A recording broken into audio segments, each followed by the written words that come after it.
परिभ्रमण गति। दूसरा एक है परिक्रमण गति होता है।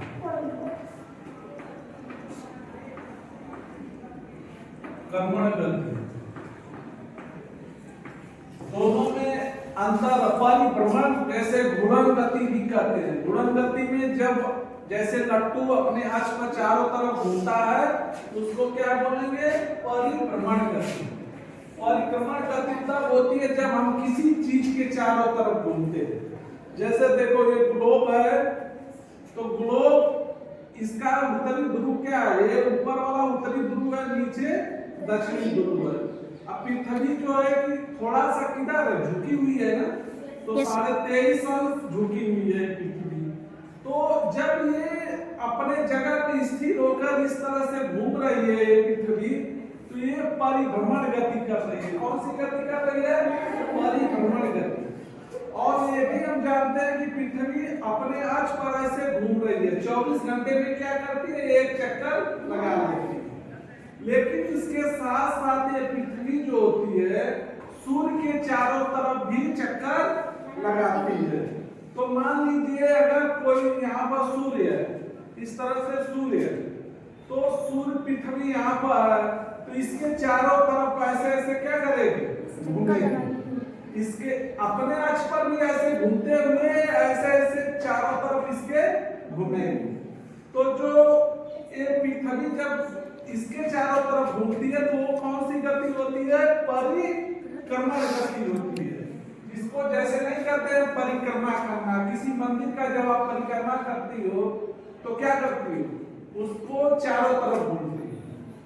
तो उसी तरह से जब ये अपने अक्ष पर घूमेगी तो परिभ्रमण गति, जब ये सूर्य के चारों तरफ घूमेगी तो परिक्रमण गति होगी।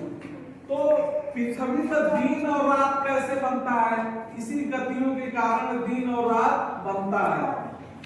दिन और रात जब पृथ्वी अपने अक्ष पर चारों तरफ घूमती है तो दिन और रात बनता है। और जब यह सूर्य के चारों तरफ घूमती है तो जो है कि उसके उस समय जो है कि दिन छोटा रात छोटा उसके कारण होता है, जो सूर्य के चारों तरफ घूमती है।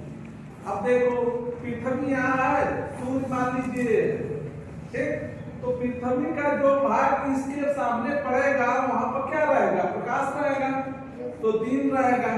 लेकिन जैसे ही भाग पीछे जाएगा, जो पीछे वाला भाग रहेगा वहां रात रहेगी, जो आगे वाला भाग रहेगा वहां दिन रहेगा। तो इस तरह से पृथ्वी जब अपने अक्ष पर घूमती है तो वो परिभ्रमण गति के कारण दिन और रात होता है। और जो भाग सूर्य के सामने पड़ेगा वहां क्या रहेगा? सूर्य के सामने जो पड़ेगा दिन, जो पीछे जाएगा वो रात। तो 24 घंटे में 12 घंटे दिन 12 घंटे रात, क्योंकि सूर्य जब ऐसे ऐसे घूमती है। लेकिन जब यह पृथ्वी सूर्य के चारों तरफ घूमती है तो ये 23.5 अंश पर झुकी है कि नहीं? ऐसे झुकी है। तो जो इसका प्रकाश पड़ेगा सबसे ज्यादा सीधे भूमध्य रेखा पर पड़ेगा। बीच वाली जो भूमध्य रेखा होती है जो पृथ्वी को ऊपर और नीचे दो बराबर भागों में बांटती है। तो इसका प्रकाश क्योंकि ऐसे है तो इस जहां सूर्य जब यहाँ रहेगा तो सूर्य के इस तरफ रहेगी तो इसका प्रकाश नीचे तक जाएगा। लेकिन ऊपर वाले हिस्से को उत्तरी ध्रुव पर इसका प्रकाश जो है पूरा नहीं पड़ेगा, क्योंकि ये तिरछा थोड़ी सी पड़ रही है, पृथ्वी ऐसे है। तो ऐसे कंडीशन में क्या होता है कि जब पृथ्वी सूर्य के जो है कि किधर रहेगा? पूर्व स्थिति में है, इस तरह की स्थिति में है, तो दक्षिणी ध्रुव में क्या होगा? दिन बड़ा होगी और रात छोटा होगा। लेकिन जब पृथ्वी इस तरह से घूमते हुए, क्योंकि पश्चिम से पूरब आती है तो पश्चिम से ऐसे घूमते हुए और यहाँ पहुंच जाएगी, सूर्य की इस तरफ पहुंचेगी तो ये तिरछे पड़ेगा। ये तिरछे पड़ेगा तो इसका प्रकाश किधर है? लटका हुआ ऊपर जाएगा, नीचे नहीं पहुंच रहा, क्योंकि नीचे ये जाते हैं तो वहां। इसलिए दक्षिणी ध्रुव में इस स्थिति में क्या होगा? दक्षिणी ध्रुव में दिन जो है क्या होगा? छोटा होगा और रात क्या होगी? बड़ा होगी। और उत्तरी ध्रुव में क्या होगा? दिन बड़ा और रात छोटी। जैसे इस समय की स्थिति है, इस समय की, अब देखो पृथ्वी जो है ऐसे क्या कर रही है, घूम रही है, ऐसे घूम रही है, सूर्य यहाँ है, तो इस समय इसका प्रकाश कहाँ पड़ रहा है, नीचे पड़ेगा, नीचे यहाँ तक पड़ जा रहा है कि नहीं, तो नीचे दिन बड़ा रात छोटा होगा, ऊपर क्या होगा, ऊपर जो है कि दिन छोटा रहेगा रात बड़ा। जब पृथ्वी ऐसे करते हुए सूर्य नहीं आया है, लेकिन पृथ्वी आएगी, सूर्य तो यही है, मान लीजिए यहाँ तो पृथ्वी यहाँ ऐसे, तो ऐसी स्थिति में क्या होगा, ऊपर दिन बड़ा होगा छोटी। तो हम लोगों की स्थिति इस समय जो ठंडी का मौसम है तो ऐसे है कि नीचे दिन जो है कि यहाँ तक प्रकाश नहीं पहुंच रहा है, इसलिए क्या है, दिन छोटा हो रहा है रात बड़ा। लेकिन एक समय ऐसे आएगा, सामने पड़ेगा आगे, तो आगे जब पड़ेगा तो प्रकाश दोनों तरफ ऊपर आता जाएगा, आधा नीचे, और यहाँ बराबर रहेगा। फिर ऐसे भी पड़ेगा तो आधा ऊपर जाएगा, आधे नीचे। तो ऐसे कंडीशन में कब कब होता है, ऐसे कम समय में 21 जून को जो होता है उत्तरी गोलार्ध में, किसमें, उत्तरी गोलार्ध में, उत्तरी गोलार्ध में दिन क्या होता है, सबसे बड़ा होता है, क्या होता है, बड़ा होता है दिन,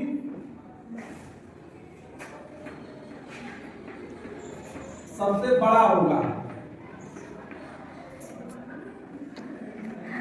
जबकि 22 दिसंबर को क्या होता है,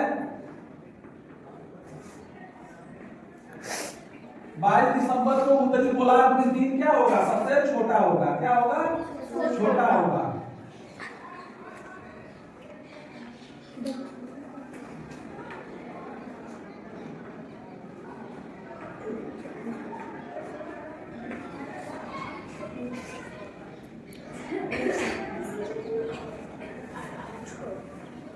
यही बात उल्टा होगी, 21 जून को उत्तरी दक्षिणी गोलार्ध में दिन क्या होगा, सबसे छोटा होगा और रात सबसे बड़ा। 22 दिसंबर को क्या होगा, दक्षिणी गोलार्ध में दिन सबसे बड़ा और रात सबसे छोटी होगी। यह क्यों होती है, यह इसलिए होता है क्योंकि जैसे पृथ्वी सूर्य के चारों ओर चक्कर लगाती है पृथ्वी, तो जब ये दो कारणों से होता है। कोई पूछे कि ये दिन और रात छोटे बड़े क्यों होते हैं उत्तरी गोलार्ध दक्षिणी गोलार्ध में, तो आप कहेंगे दो कारण, पृथ्वी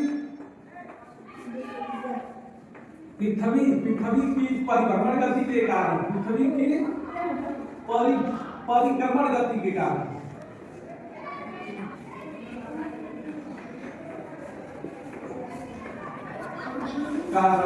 दूसरा एक क्या है, 23.5 अंश पर क्या है, झुकी हुई है, क्या है, 23.5 अंश पर जो है झुकी हुई है। तो अगर झुकी नहीं रहती पृथ्वी इस तरह से, ऐसे नहीं रहती, ऐसे रहती एकदम, तो हमेशा सूर्य का प्रकाश क्या होता, दोनों तरफ बराबर होता, तो हमेशा दिन रात क्या होता, परिक्रमण गति तो करती सूर्य के चारों, लेकिन दिन रात हमेशा क्या होता, बराबर होता। लेकिन चूंकि ऐसे झुकी है तो इस समय एक बार जो है दक्षिणी गोलार्ध में सूर्य का प्रकाश ज्यादा समय तक पड़ता है, और जब इधर जाएगी तो उत्तरी गोलार्ध में ज्यादा समय तक पड़ता है। तो 23.5 अंश पर झुकाव के कारण और प्लस जो है पृथ्वी के परिक्रमण गति के कारण दिन और रात क्या होते हैं, छोटा और बड़ा होते हैं। जबकि दिन रात छोटा और बड़ा होता है, लेकिन दिन रात होता क्यों है, तो पृथ्वी जब अपने अक्ष पर चारों तरफ क्या करती है, पश्चिम से पूरब की तरफ ऐसे घूमती है, जैसे ऐसे घूमती है, तो जो भाग सूर्य के सामने पड़ेगा वहां प्रकाश रहेगा, जो भाग उसके पीछे पड़ेगा वहां पर क्या रहेगा, जो रात रहेगी। तो इस तरह से हम लोगों ने देखा कि पृथ्वी दो प्रकार की गति करती है, एक परिभ्रमण गति और एक परिक्रमण गति।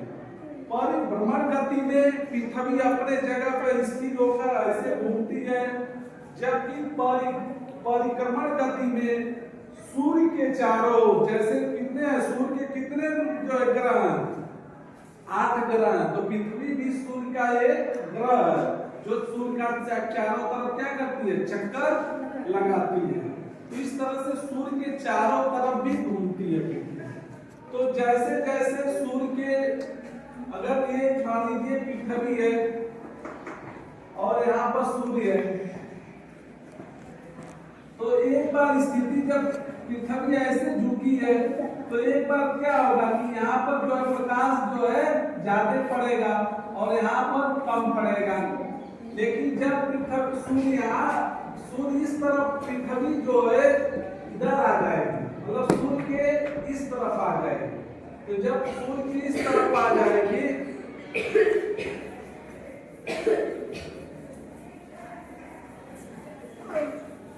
जब सूर्य यहाँ पर आ जाएगा तो ऐसे प्रकाश आएगा। तो चूंकि पृथ्वी क्या ऐसे झुकी हुई है, इसका प्रकाश ऊपर ज्यादा पड़ेगा और नीचे यहाँ तक नहीं पहुंच पाएगा। इसलिए ऐसी स्थिति में क्या होगा, दक्षिणी गोलार्ध में रात बड़ी दिन छोटा होगा, उत्तरी गोलार्ध में दिन बड़ा और रात छोटी होगी। लेकिन जब यहाँ लगेगा तो उत्तरी गोलार्ध में दिन क्या होगा, दक्षिणी गोलार्ध में दिन बड़ा और रात छोटी होगी। समझ में आए कि नहीं बात? ये स्थिति होती है जो 23.5 अंश पर झुकाव है पृथ्वी का, इसलिए दिन और रात छोटा और बड़ा होते हैं। लेकिन दिन और रात किसके कारण होता है? तो पृथ्वी के परिभ्रमण गति के कारण होता है। समझ में आएगा? हाँ, तो पृथ्वी जो है पृथ्वी दो प्रकार की गति करती है। एक तो अपने अक्ष पर भी घूमती है और दूसरे जो है सूर्य के चारों तरफ भी घूमती है। तो पृथ्वी अपने अक्ष पर 24 घंटे में एक चक्कर लगा लेती है, जबकि सूर्य के चारों ओर घूमने में कितना समय लगता है? 365 दिन। ठीक ना? ठीक, ओके।